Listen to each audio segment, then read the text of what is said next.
President Trump tonight, after floating the idea of delaying the November election that he does not have the power to do, is renewing his attacks on mail-in voting.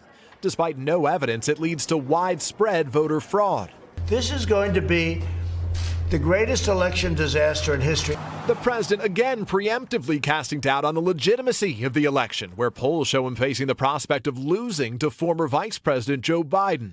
It'll be fixed, it'll be rigged. People ought to get smart. But when pressed by NBC News, President Trump refused to say what he's doing to help protect the integrity of the election. Why aren't you spending more energy to get the resources and the funding for the states that they want to be able to secure this election for all Americans? Peter, you know nothing about my energy, okay? What are you doing specifically? You know nothing about what I'm doing. What are you doing? Listen, you know nothing about what I do. Earlier, the White House press secretary also would not commit to providing states with more resources to ensure votes are counted safely.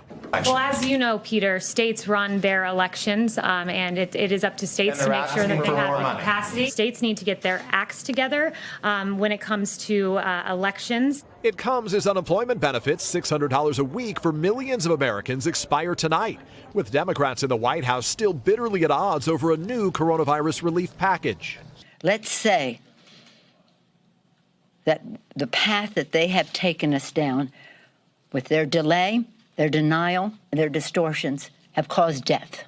But tonight, the White House is blaming Democrats for walking away from multiple offers. The two sides are scheduled to meet again tomorrow, but right now, nobody sounds optimistic that a deal will get done anytime soon. Hey, NBC News fans, thanks for checking out our YouTube channel. Subscribe by clicking on that button down here, and click on any of the videos over here to watch the latest interviews, show highlights, and digital exclusives.